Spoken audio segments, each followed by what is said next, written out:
Bonjour chers téléspectateurs, chers auditeurs de CVK LVD. Nous nous retrouvons encore pour notre émission Café théologique. Un café bien chaud pour nous tous. L'objectif de cette émission, c'est de permettre aux uns et aux autres de puiser un peu en eau profonde. Nous ne voulons pas marcher avec le Seigneur superficiellement, ne comprenant pas ce que nous faisons. Alors, nous allons, à travers certains thèmes de la vie courante, à travers certains thèmes théologiques, essayer d'éclairer la lanterne des uns et des autres. Aujourd'hui, nous avons un invité tout spécial, certainement que vous connaissez, le révérend Josué Dipama. Il est pasteur au Temple évangélique Grâce et Victoire. Il est enseignant dans les écoles et instituts bibliques de la place et ailleurs. Il est aussi doctorant. Donc, c'est une personne aux ressources que nous voulons approcher pour avoir quelques informations utiles sur notre marche avec le Seigneur. Le thème de notre échange aujourd'hui, c'est la prière, normes et dérive. La prière, normes et dérive. Aujourd'hui, nous constatons que beaucoup de pratiques en prière et beaucoup de choses sont dites, beaucoup d'encre et beaucoup d'eau coule sous les ponts à cause de la prière. Il nous faut nous arrêter quelque temps, nous interroger et voir ce que cela renferme et quelle est la volonté de Dieu pour nous en matière de prière. Le révérend Josué Dipama va nous aider à y arriver. Révérend, qu'est-ce que la prière? Avant tout propos, je voudrais rendre grâce à Dieu qui nous permet de nous retrouver pour ce café théologique et un sujet d'actualité, un sujet qui fait couler, comme vous l'avez dit, beaucoup d'encre et de salive et qui, en même temps, suscite des questions. Et la question est assez pertinente, qu'est-ce que la prière? Et je salue tous ceux qui nous suivent actuellement. Et de façon générale, on définit la prière comme une requête, une doléance qu'on adresse à une divinité. Mais de façon biblique, nous voyons que la prière que beaucoup de théologiens s'accordent à retenir comme définition, c'est une communication avec Dieu. Et lorsque nous parlons de communication, il y a le fait qu'on a l'émetteur qui peut être la personne humaine, on a le récepteur qui est Dieu, et partant, toute prière est adressée à Dieu. Et maintenant, il y a le message que l'émetteur envoie à Dieu, et en retour, il reçoit la réponse à sa requête de la part de Dieu, qui est communément appelé le feedback. Donc, il faut ces éléments-là pour qu'on parle d'une prière. Et c'est un dialogue simplement avec Dieu. Et j'aime cette citation de Saint Augustin qui dit que prier en vérité, ce n'est rien d'autre qu'aimer. La prière, c'est aimer Dieu et aimer passer du temps en sa présence, en sa compagnie. Voici brièvement ce qu'on peut dire, ce qu'on peut définir de la prière. Merci, révérend. La prière, c'est un dialogue avec Dieu. Oui. Ce n'est pas un monologue. Nous ne partons pas dire ce que nous voulons seulement et puis on repart. Il faut écouter aussi la voix de Dieu. Tel que défini, est-ce un acte de dévotion ou de piété? L'un dans l'autre, je dirais qu'on retrouve la dévotion dans la prière et on peut choisir un temps où on va communier avec Dieu dans la prière, mais aussi ça peut être une piété et c'est un acte qui montre au quotidien que nous reconnaissons notre appartenance à Dieu. Nous reconnaissons que nous ne pouvons rien faire sans Dieu. Et c'est pourquoi, en revenant dans la tradition Mwaga, tout ce que le Mwaga formule comme vœu, comme souhait, il associe Dieu. Et nous comprenons cela avec 1 Thessaloniciens chapitre 5 qui dit « prier sans cesse ». Donc, ça doit être la respiration de l'âme. La prière, c'est comme la respiration du corps. L'âme aussi respire. Et quand on cesse de prier, on met en danger son âme. Donc il faut prier sans cesse, rester en communion avec Dieu et dans tout ce qu'on fait, apprendre à associer Dieu. Même si c'est des courtes missives, des prières courtes qu'on envoie à Dieu, que dans le quotidien, on sente notre communion avec Dieu, notre rapport avec Dieu vivant et efficace. La prière comme acte de communion avec Dieu, de piété. Mais pourquoi nous devons prier au fait, finalement? Pourquoi nous devons prier? Est-ce qu'on ne peut pas s'en passer? Je dirais, restant toujours sur l'image de la respiration, quand on cesse de prier, on cesse de vivre. Et l'âme a besoin de ça pour vivre. Donc, ça ne doit pas être un choix, mais la prière là, doit être un devoir pour l'homme. Et reconnaître qu'on dépend de Dieu. Et Dieu nous a créés à son image. Il a mis quelque chose en nous qui nous permet d'avoir une communion avec lui. Donc, rompre cette communion avec Dieu, c'est cesser d'exister du point de vue spirituel. C'est pourquoi on a besoin de prier. Ça nous permet, comme dans la respiration, de décharger nos fardeaux, expirer tout ce qui en nous empêche de nous épanouir, d'être en harmonie avec Dieu et inhaler, c'est-à-dire aspirer les bénédictions de Dieu, les promesses de Dieu, les réponses de Dieu. Donc il faut ces deux éléments-là dans la prière. C'est pourquoi nous devons prier. On n'a pas besoin d'un seul élément, mais on a besoin de tous ces deux éléments-là pour que notre âme aussi puisse vivre et s'épanouir. Merci, révérend, pour ces éléments d'information, d'éclairage. Mais on peut toujours rester sur cette question. Vous l'avez abordée tantôt. Et vous demandez quel peut être le fondement biblique de la prière. Et depuis la création, depuis Genèse, nous voyons que Dieu venait échanger avec l'homme. Dieu a toujours voulu une relation privilégiée avec l'homme. Donc depuis Genèse jusqu'à Apocalypse, jusqu'au dernier chapitre, nous voyons toujours des prières qui sont des communications entre Dieu et l'homme. Donc, bibliquement, on peut dire Dieu veut entretenir une relation avec l'homme. Dieu veut dialoguer avec l'homme. Dieu veut toujours réduire la distance entre lui et sa créature. Et dans le Nouveau Testament, nous voyons les disciples qui se sont approchés de Jésus, qui ont vu sa manière de prier et les prières qu'on leur avait enseignées dans le judaïsme. Ils ont demandé à Jésus, comment devons-nous, apprendre-nous à prier. Malheureusement, aujourd'hui, on est passé à l'autre extrême et parfois la prière, c'est devenu de l'art. Mais la prière, elle est simple. C'est une communication, c'est un dialogue, un échange avec Dieu.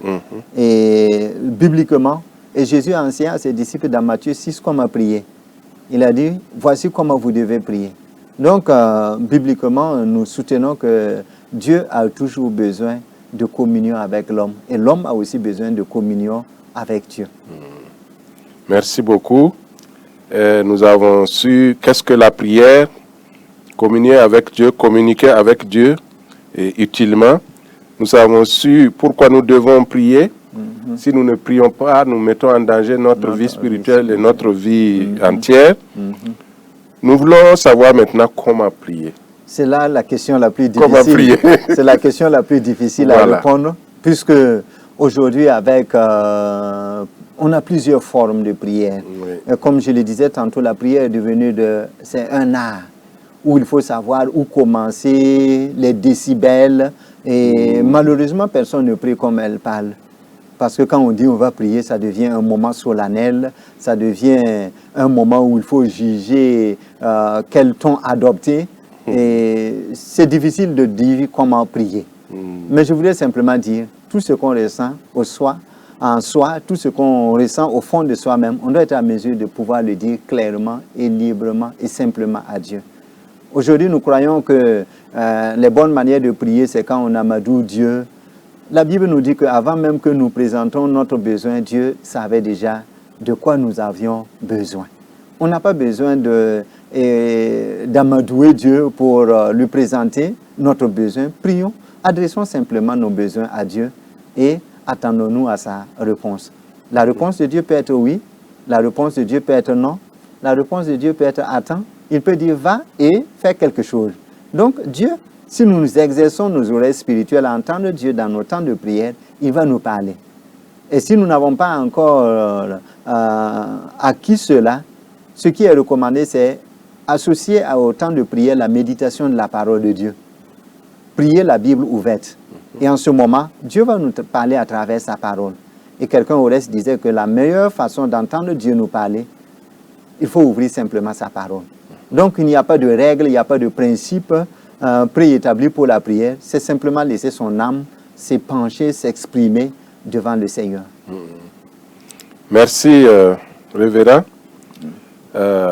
Il y a quand même plusieurs formes de prière que nous retrouvons soit à travers la Bible ou dans la vie courante. Oui. Il y a plusieurs formes de prière, plusieurs sortes de prières.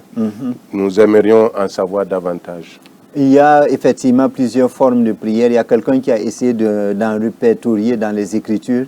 Il en a trouvé 13 formes de prière. Il y a la demande ou requête, il y a la supplication, il y a la plainte, il y a le soupir, il y a le cri, il y a le combat, il y a l'intercession, la confession, l'humiliation, l'action de grâce, la louange, l'exaltation, l'adoration. Et je crois que la liste n'est pas terminée. On peut dire etc. On ne peut pas dire il y a combien de formes, mais on a le dénominateur commun. C'est une communication avec Dieu. Que ce soit pour l'adorer, que ce soit pour lui présenter un besoin, la prière est orientée vers Dieu. Maintenant, il y a d'autres formes comme les prières de délivrance, les prières, je crois qu'on pourra en parler, on en parlera, les prières d'imprécation, qui ont des fondements bibliques aussi, mais qui ne sont pas parfois orientées vers Dieu, mais qui sont orientées, mais là on ne prie pas, on prend autorité. Quand on parle de prière de délivrance, on prend autorité sur les esprits méchants, sur les esprits des ténèbres. On ne les prie pas, on ne dialogue pas avec eux, mais on les ordonne et ils exécutent au nom de Jésus. Donc, hormis ces extras, la prière automatiquement est directement adressée à Dieu. Merci pour ces éclairages. Nous savons qu'il y a plusieurs sortes de prières liées d'ailleurs à notre nature humaine. Le jour où je ne suis pas content, je peux le dire à Dieu, parce que prier c'est simple. Parler à Dieu. Le jour où je suis très content parce que Dieu m'a fait quelque chose, je fais l'action de grâce, la louange, l'adoration. Et tous les jours, il y a des situations comme ça qui me permettent de prier.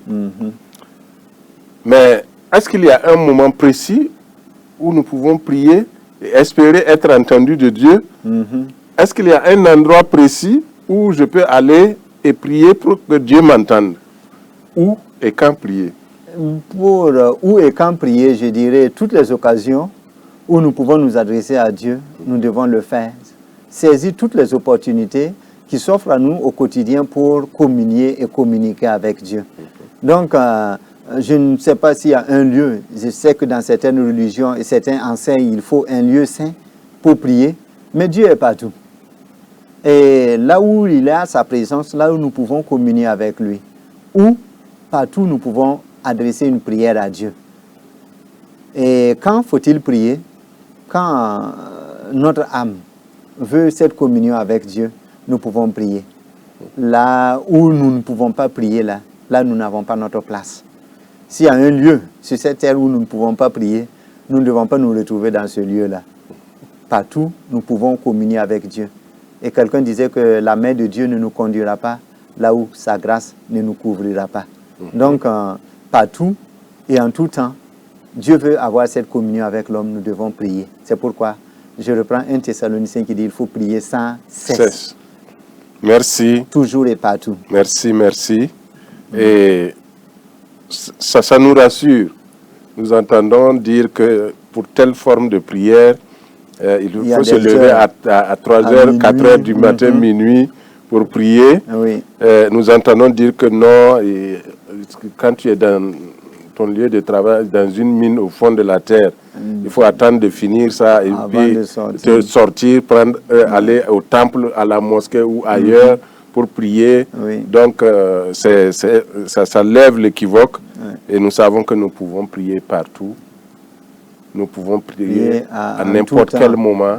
Lorsque Dieu nous entend, il est toujours disposé et il est partout. Oui.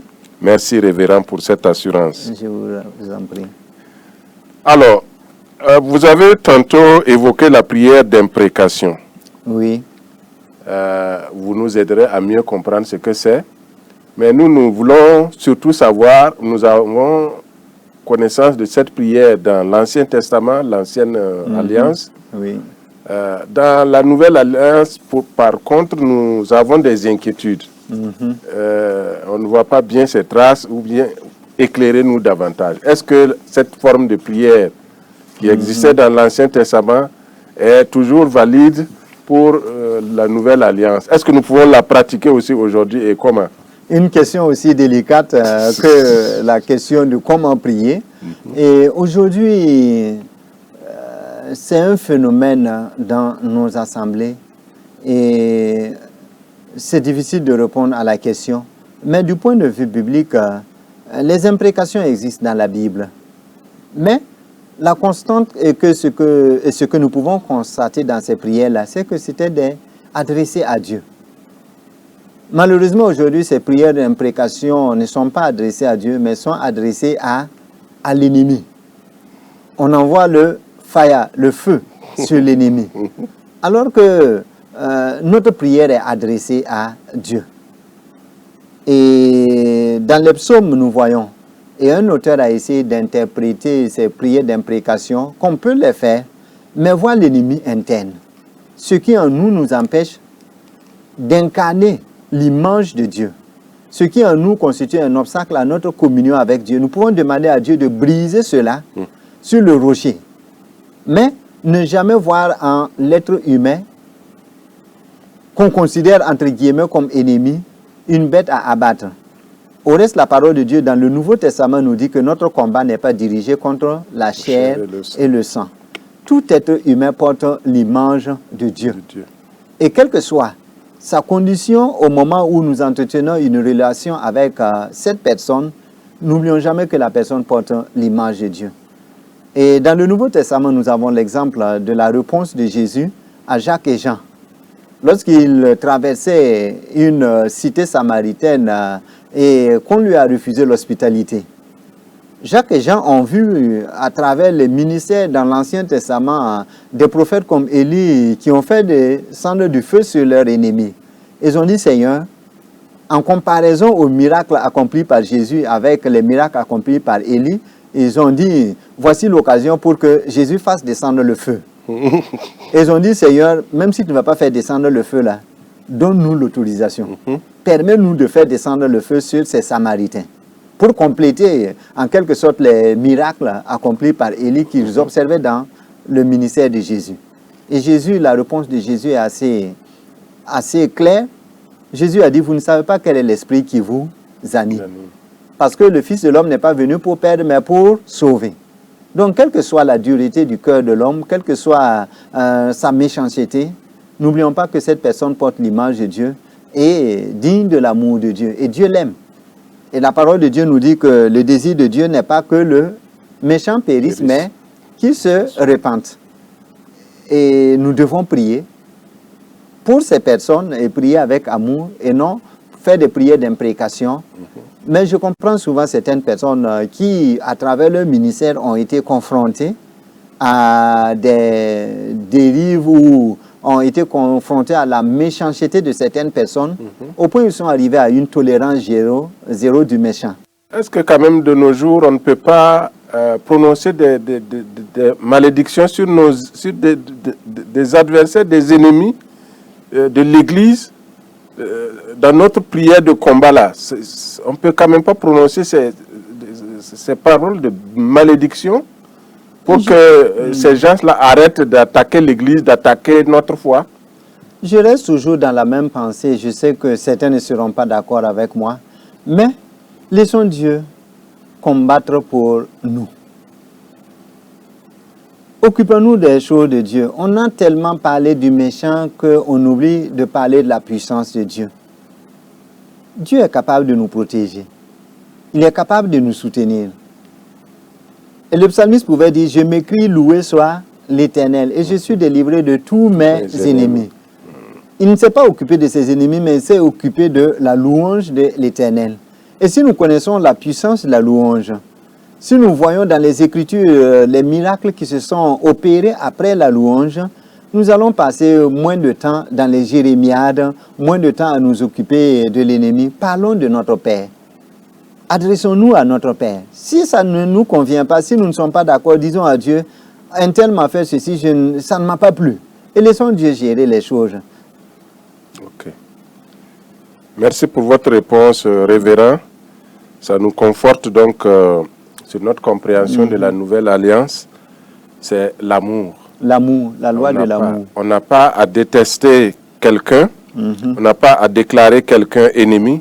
Nous devons travailler à aimer tout le monde et Dieu se charge de renvoyer à chacun ce que son cœur produit, sème, et il récoltera ce qu'il a semé. Permettez-moi d'ajouter quelque chose. Quand nous allons dans Éphésiens, dans l'armure qu'on a donnée aux chrétiens, nous voyons que les traits enflammés, là, ce n'est pas le chrétien qui envoie. C'est l'ennemi qui envoie les traits enflammés. Et nous avons le bouclier de la foi pour arrêter ces traits enflammés de l'ennemi. Si nous laissons les armes, l'armure que le Christ nous donne pour nous protéger, pour utiliser l'arme de l'ennemi, nous devenons vulnérables. Dans l'armure du chrétien, c'est l'épée et c'est ça, c'est la parole de Dieu. C'est l'arme offensive que nous avons. Tout le reste, Dieu nous a assuré une protection à travers la justice, la vérité. Et nous n'avons pas besoin de déposer ces armes-là pour utiliser les armes de l'ennemi. Restons enfants de Dieu et c'est une seule loi que Christ nous a donnée, un seul commandement, la loi de l'amour. Aimons. Et on nous dit même nos ennemis. Si ton ennemi a faim, donne-lui à manger. Ce n'est pas en envoyant du feu qu'on enverra la nourriture à manger à cet ennemi. Dans certaines de nos prières dites d'intercession, on entend souvent cette expression « retour à l'envoyeur ». Bon, cette forme de prière aussi, qu'en pensez-vous? Quel est votre commentaire? Je dirais que c'est la même chose. Quand on aime de l'amour de Dieu, quand on a l'image de Dieu en soi et on veut ressembler à Dieu, bien au contraire, on va prier pour le salut de la personne. J'aime dire que nous avons beau prier, même s'il arrivait que le retour à l'envoyeur, la personne meurt, l'esprit qui l'a animé là, ira animer quelqu'un d'autre pour nous attaquer. Et en ce moment, permettez-moi de dire qu'on devient aussi méchant comme cette personne. Et il y a des gens qui s'évertuent à dire, il s'est opposé à moi, j'ai prié et il est mort. On est criminel en ce moment. On ne fait pas mieux que le méchant. Mais je crois que la loi de l'amour voudrait qu'on prie pour la conversion de la personne. Et si la personne se convertit, on a un frère, on a une sœur, avec qui on peut maintenant prier et remporter de plus grandes victoires. Et c'est ça, pour moi, la puissance de l'évangile, la victoire de l'évangile. La victoire de l'évangile, ce n'est pas quand on prie et que la personne, on fait retour à l'envoyeur, le malheur que la personne nous souhaite frappe la personne. Et si Dieu répondait à toutes ces prières-là, je dirais que je ne serais pas sur ce plateau, puisque à certains moments dans ma vie aussi, j'ai blessé des gens. J'ai fait du mal à quelqu'un, et si Dieu répondait à ces prières-là, je ne serais pas là. Et je ne voudrais pas dire, il y a des gens qui écoutent aussi les prières, mais qui vont aller exécuter et mettre ça au compte de celui qui prie. Et quand tu dis retour à l'envoyeur, je ne vois pas en quoi tu fais mieux que celui qui t'a envoyé la flèche. Et Saül, nous avons l'exemple de David avec Saül. Quand Saül a envoyé les flèches, David n'a jamais pris les flèches pour envoyer à Saül. Il n'a fait que esquiver avec la grâce de Dieu pour que les flèches ne l'atteignent pas, mais il n'a jamais renvoyé des flèches à Saül. Oui. Dans la même veine, on voit dans certaines prières, dites prières d'autorité, au nom de Jésus, on envoie le feu, fire, que le feu le prenne. Bon, quel commentaire pouvez-vous faire? Que ce soit sur des personnes comme nous, ou comme sur envoyer le feu sur le diable et sur les démons, etc. Quel commentaire pouvez-vous faire? Pour moi, ça n'a pas de fondement biblique. Christ nous a envoyés avec le pouvoir de chasser les démons. Malheureusement, au-delà d'envoyer le feu, il y en a qui les lient. Et je me pose des questions. Quel est le lien qu'on utilise pour lier les démons? Puisque si depuis les pierres on liait les démons, aujourd'hui, il ne devait plus avoir de démons en liberté. Ils devaient être tous entravés quelque part. Mais on voit que les démons se manifestent toujours. Donc, ça veut dire que ce lien-là n'est pas aussi puissant. On me dirait c'est avec le nom de Jésus, c'est avec le sang de Jésus, c'est avec le feu de l'Esprit. Mais aucun passage biblique ne nous dit que le nom de Jésus est une corde pour lier des démons. Mais il nous a donné le pouvoir d'aller et de chasser les démons. Ça, c'est l'autorité que nous avons. Donc, restons scripturaires, restons dans l'autorité de la parole de Dieu, dans l'autorité que Christ nous donne, au lieu de vouloir, ça mystifie. Et ça rend extraordinaire. Et quand on fait de telles prières aujourd'hui, on n'est pas comme les autres. On est l'homme de Dieu. Malheureusement, ce n'est pas scripturaire. Et Dieu, parfois, il va au-delà de notre ignorance pour opérer un miracle. Mais Dieu se sert, comme quelqu'un le disait, des ignorants. Mais il ne se sert pas de leur ignorance. Heureusement. Heureusement. Dans le même ordre d'idée, nous avons dans notre société actuelle des personnes qu'on dit être ointes. Voilà, ils ont l'onction, on les appelle des prophètes, des apôtres, des bishops et autres prières professionnelles. Et on constate que lors de certaines prières dites de délivrance, ils exercent une violence physique, sur leurs clients, leurs patients. Est-ce que cette manière de faire, elle est aussi biblique ou bien elle est entre griffes promotionnelle pour faire sa propre promotion? Je crois que parfois c'est culturel.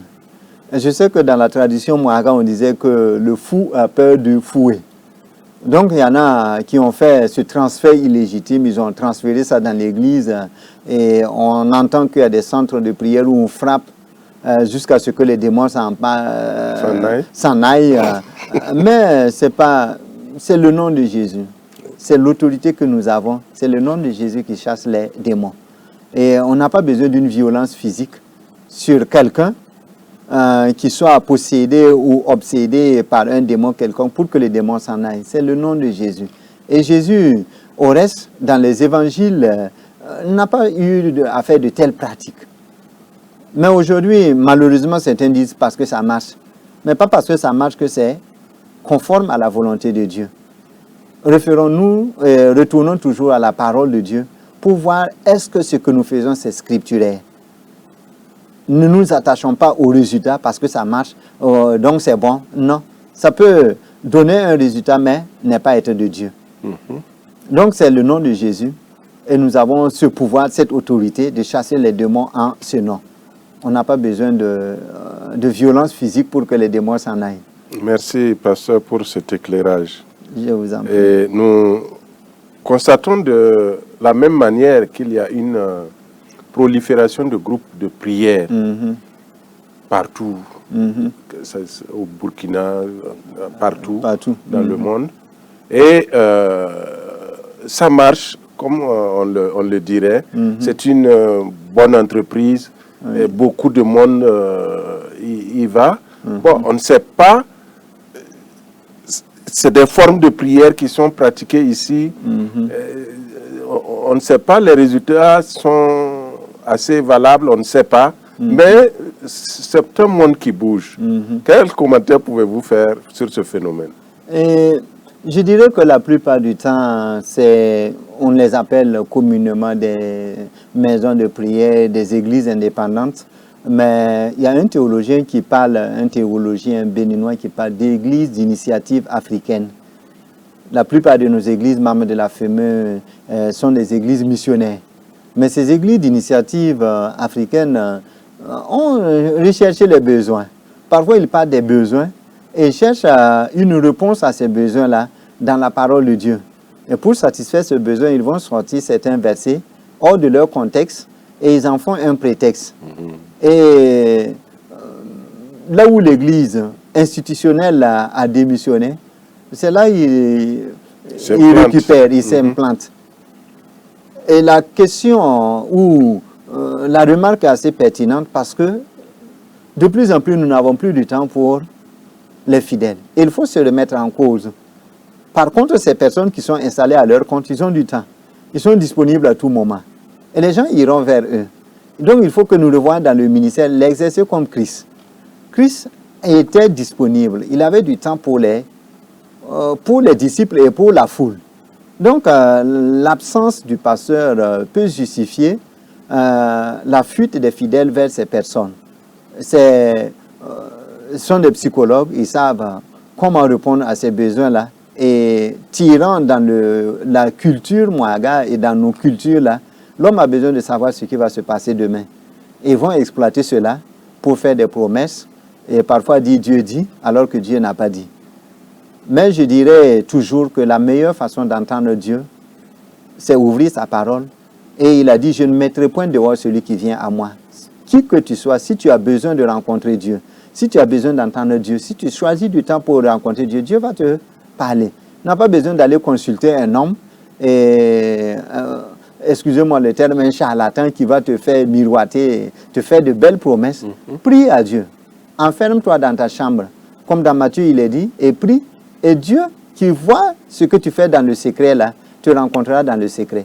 Tout chrétien a libre accès. Depuis la mort de Christ, le voile s'est déchiré et nous pouvons tous avoir accès à Dieu le Père. Quand on va vers quelqu'un, c'est pour qu'on prie ensemble. Ce n'est pas pour aller demander la prière, mais pour qu'on prie ensemble. Malheureusement, on n'a plus cette conception. On part, on demande la prière, mais on part pour prier ensemble. Si j'ai bien compris, révérend, la prière est existentielle. L'homme a toujours besoin de prier. Et si l'Église officielle n'offre pas cette possibilité, l'homme ira ailleurs. Oui, ils iront ailleurs pour combler ce manque. Nous profitons donc à interpeller donc, les responsables ecclésiastiques de bien vouloir satisfaire ce besoin de l'homme. Créons le cadre pour permettre aux uns et aux autres de s'exprimer, de louer le Seigneur, de faire des actions de grâce et de faire aussi des requêtes. Et éviter d'aller alimenter des groupes de prière, voilà, sous la conduite de personnes peu recommandables.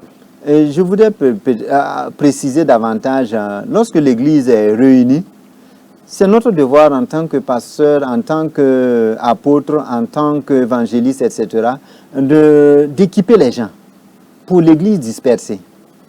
Que le peu de temps que nous passons à l'Église là soit un temps d'équipement pour que les gens, de retour dans les services, de retour dans leur foyer, puissent vivre pleinement leur foi. Et le culte, ce n'est pas seulement venir à l'église, ce n'est pas seulement les 2 heures ou les 3 heures qu'on passe à l'église, mais toute la vie du chrétien doit être un culte, une adoration. Tout ce que le chrétien fait doit être une adoration. Et même le travail peut être une forme de prière. Le travail bien fait, c'est une prière qu'on adresse à Dieu. Puisque Colossiens nous dit que tout ce que vous faites, faites-le de bon cœur pour le Seigneur et non pas pour les hommes. Donc, paraphrasant son Excellence Tertus Zongo qui disait que lorsqu'on lit la Bible et qu'on vient à l'église, on doit avoir les clés existentielles. Et le fait de venir à l'église et de lire la Bible, si ça ne nous permet pas d'être un bon citoyen, de vivre en harmonie avec notre entourage, ça veut dire que nous venons à l'église en vain. Donc, tout ce qu'on fait à l'église là, doit être un équipement pour permettre aux fidèles de mieux vivre cela dans le quotidien, dans leur relation avec ceux qui les entourent. Donc, mettons à profit ces temps, comme vous l'avez interpellé, vous nous avez interpellé, mettons à profit ces temps-là pour mieux équiper les gens à vivre en harmonie avec la société et que lorsqu'on verra les gens, un chrétien, qu'on les reconnaisse pour avoir été avec le Christ. Ne prions pas seulement pour être vus, que la prière nous transforme. Amen. Et nous donne des effets positifs dans notre vie quotidienne. Révérend, quel lien peut-on établir entre la prière et la pratique des dons spirituels? C'est souvent un côté qui attire, qui miroite.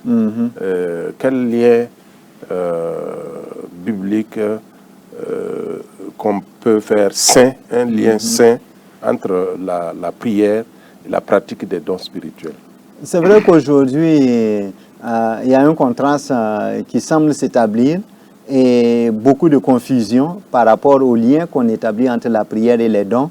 Il y en a qui se disent, comme on a commencé la prière, là, les dons vont venir.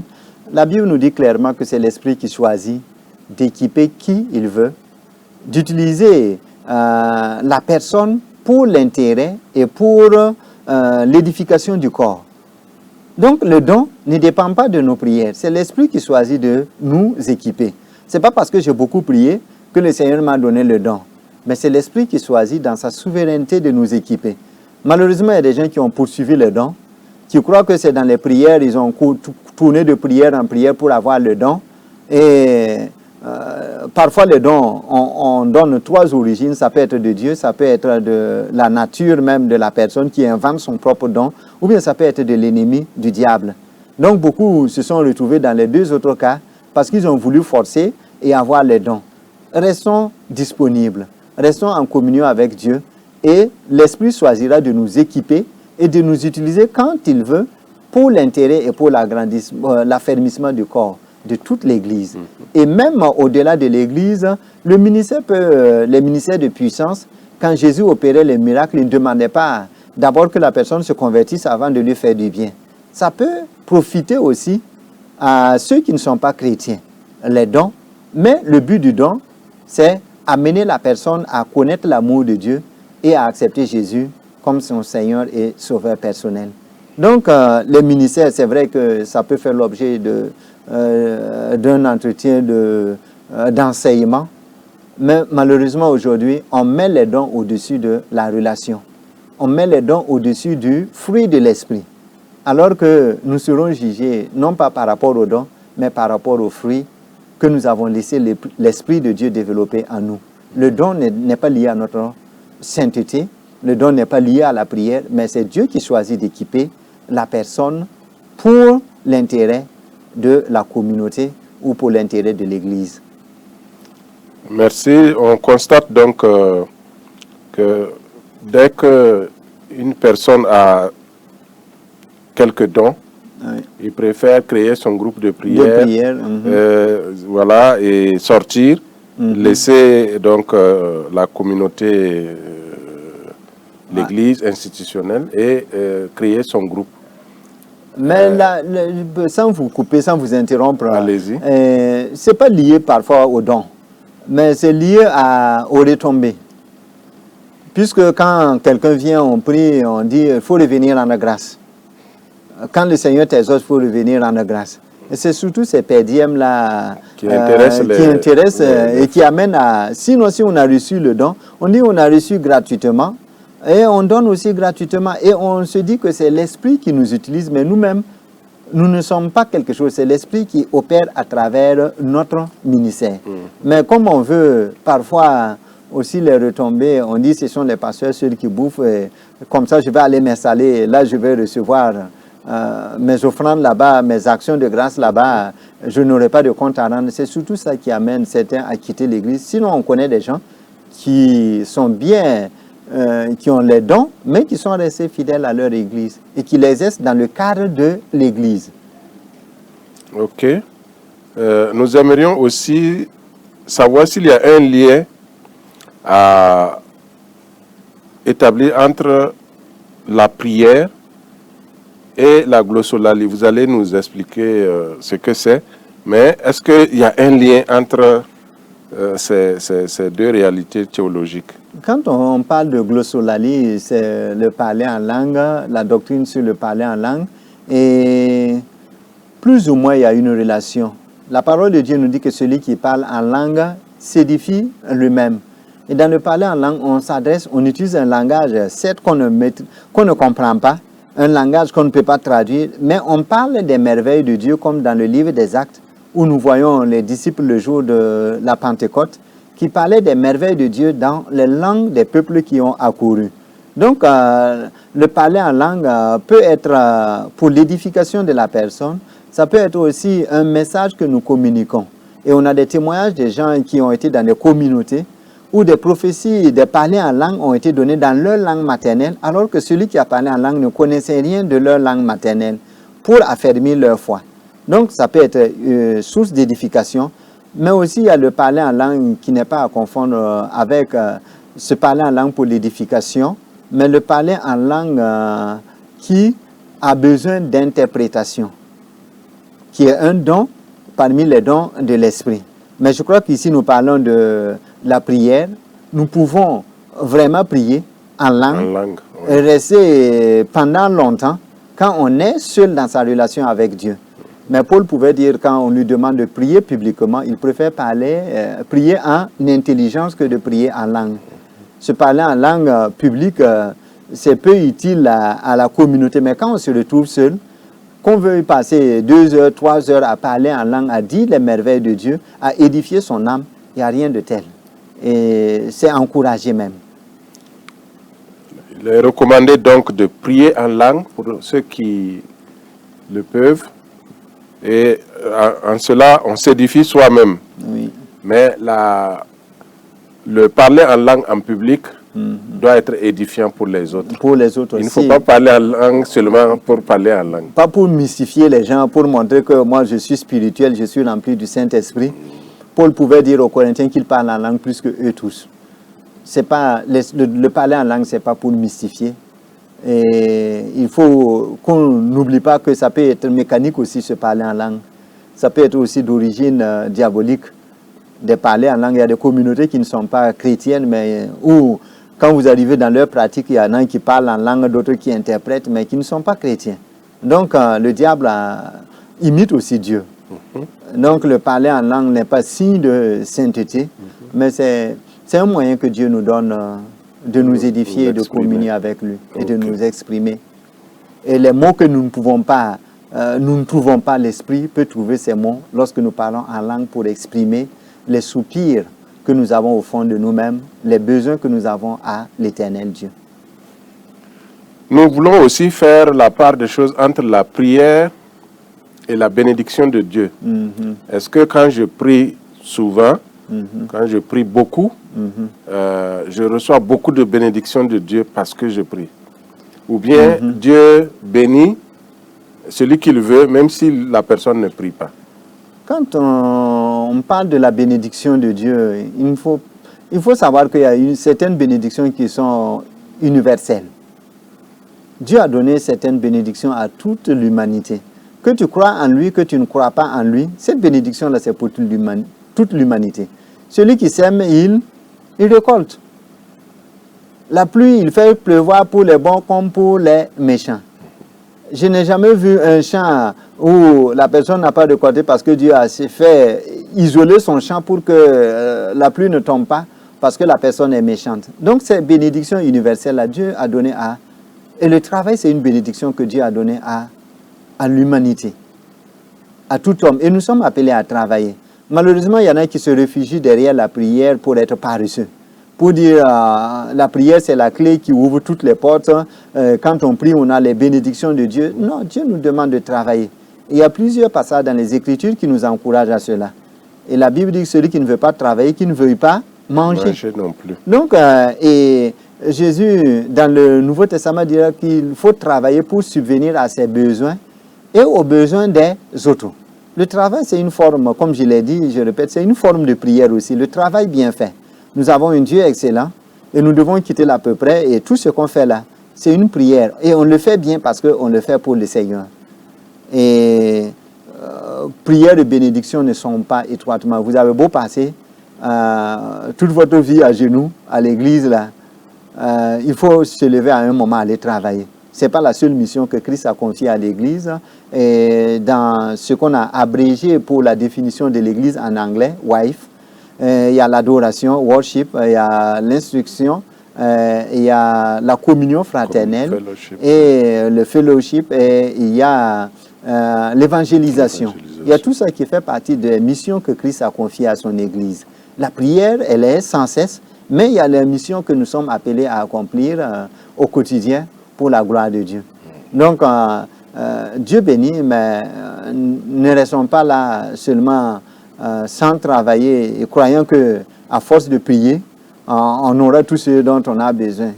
La bénédiction de Dieu est pour toute l'humanité, pour certaines bénédictions, mais il faut aussi rester en communion avec lui, dans la prière, sans toutefois aller à l'extrême, chercher toujours le juste milieu. Prions, mais agissons. Agissons. Et laissons Dieu nous bénir. Voilà. C'est la grâce. Tout est grâce. Voilà.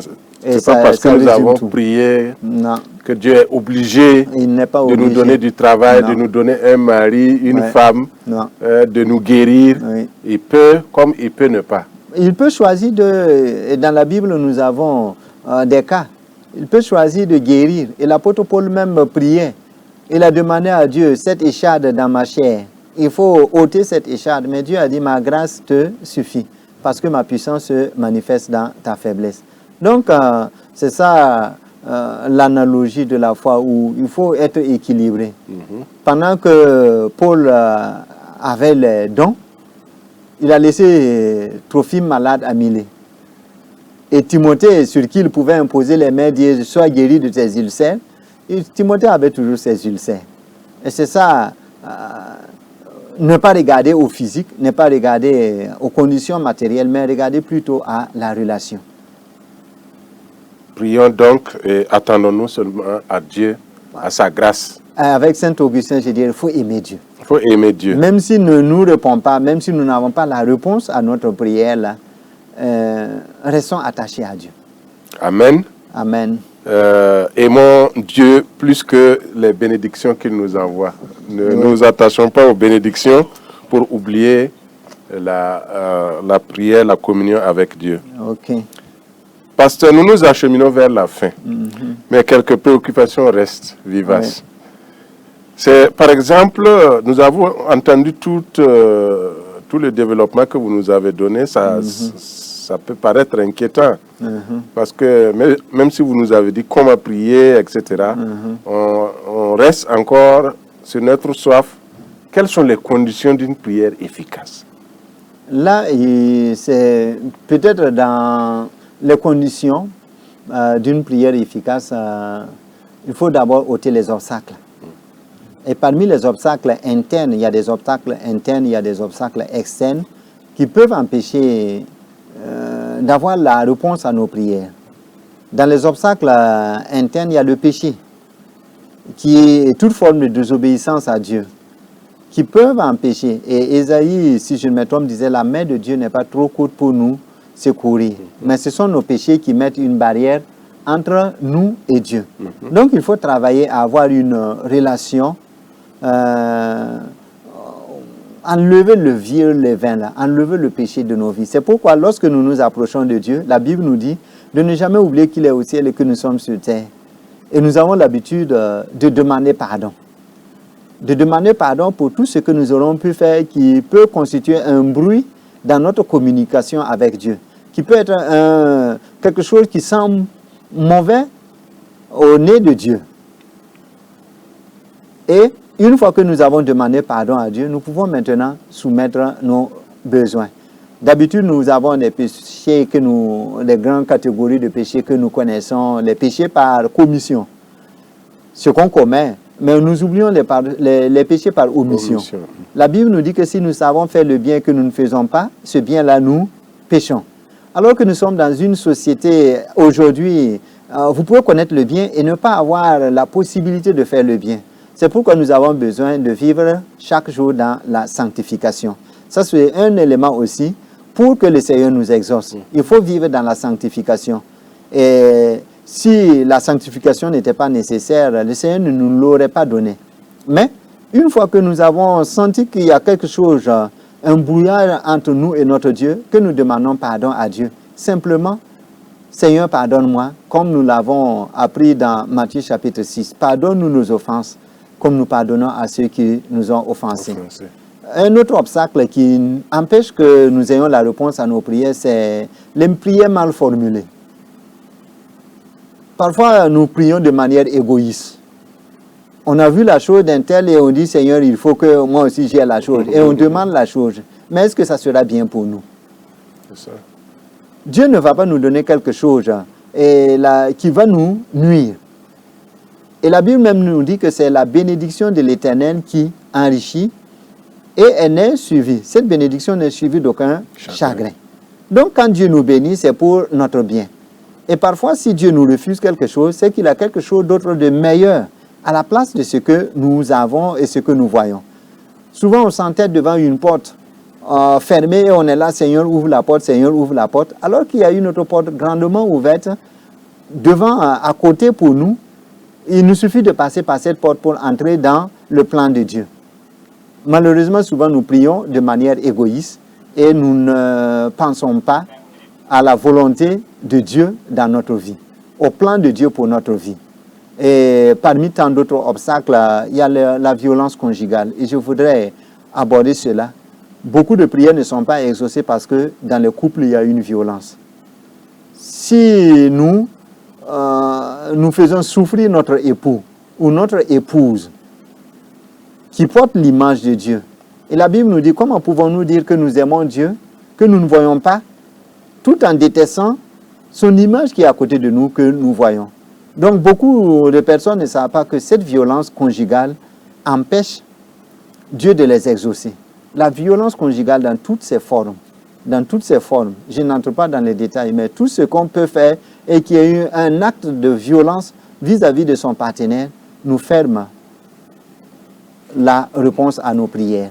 Il y a bien d'autres obstacles là, mais restons dans l'humilité et vivons dans la sanctification. Chaque fois que nous voulons nous approcher de Dieu, chaque fois que l'esprit nous convainc de pécher, que immédiatement nous demandons pardon à Dieu. N'accumulons pas les péchés pour attendre à aller voir un pasteur ou aller voir un homme d'église pour confesser et avoir le pardon.